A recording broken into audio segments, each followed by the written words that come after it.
Welcome to LD Remedial World. Hi, I am Bala Saraswati, your LD coach. Have you ever observed your child showing signs like inability to read sight words like as, that, and, in, or, of, etc., or a terrible fear of reading alphabets out loud, or confusion in letter B and D, or inability to finish the test on time?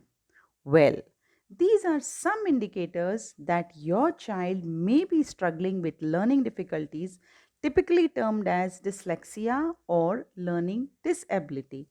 In this podcast, I'm going to tell you 3 clues of dyslexia in speaking, 13 problems in reading from second grade and on.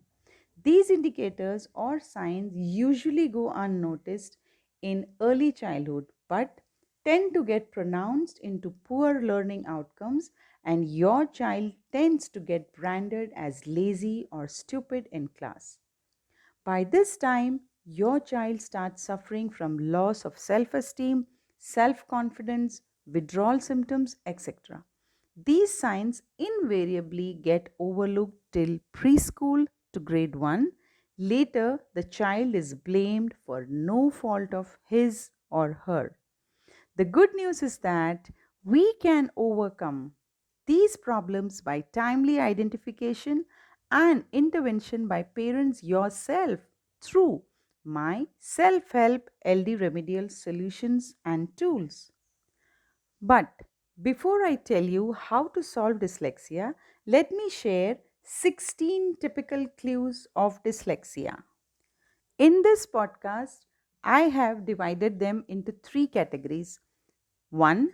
3 problems in speaking, 13 problems in reading, and 3 clues in other areas. If you observe 5 to 7 of these in your child, it's time to act. These 3 problems in speaking are: 1. Mispronunciation of long, unfamiliar, or complicated words, the fracturing of words, learning out parts of words, or confusing the order of parts of words. For example, aluminium becomes amulium.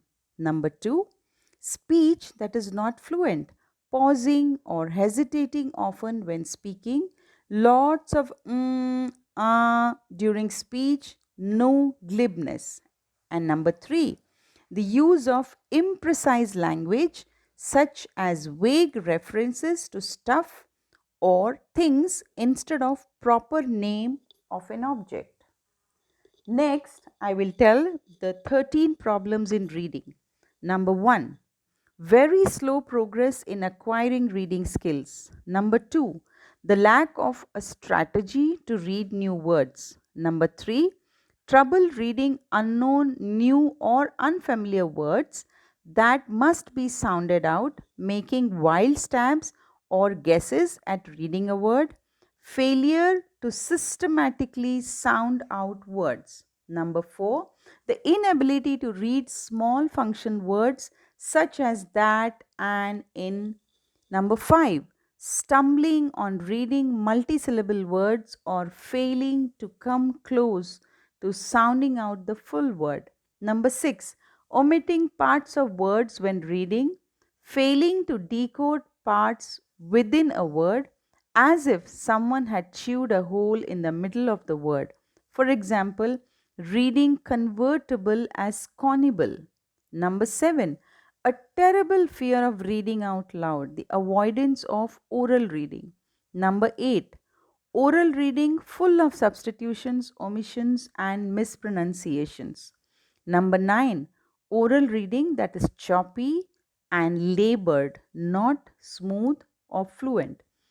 Number 10, oral reading that lacks inflection and sounds like the reading of a foreign language. Number 11, a reliance on context to discern the meaning of what is read. Number 12, a better ability to understand words in context than to read isolated single words. And number 13, disproportionately poor performance on multiple choice tests. And now let me share with you Three clues on general areas. Number one, difficulty memorizing multiplication tables, impacting math calculation, and carrying out basic math operations such as multiplication and division. Number two, good understanding of math concepts, but a tendency to solve math problems in her head without showing on paper how he or she arrived at the answer. And number three, problems with directionality, often getting lost within a building or while walking and later driving to a destination. So, next time you find your child complaining while reading, do observe carefully and look out for these clues. But you don't have to worry. If the problem is identified early, then you can surely address them. Typically, such children also exhibit some unique strengths. Now, I will share 5 signs of the strengths in higher level of thinking processes in children, especially above age 7.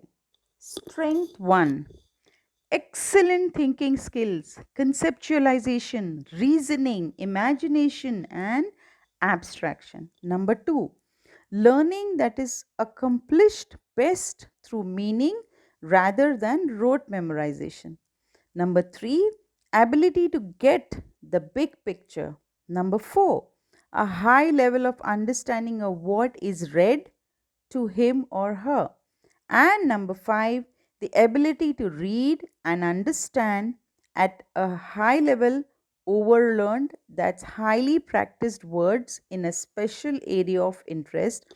For example, if his hobby is restoring cars, he may be drawn to and able to read auto mechanics magazine. Unfortunately, these strengths get suppressed or overlooked since parents and teachers invariably focus on weakness. But there is a good news. By using the practical solutions and self help tools that I have designed in LD Remedial World, it is possible for you as a parent to work on the clues and help your child overcome dyslexia. To learn more about the clues and solutions, explore the links below. Feel free to join my webinar. Please don't forget to like and share this podcast. You may unknowingly just help a parent or a child. Do join my YouTube channel, LD Coach Bala Saraswati. Press like and share now. Thank you. See you soon. Bye bye.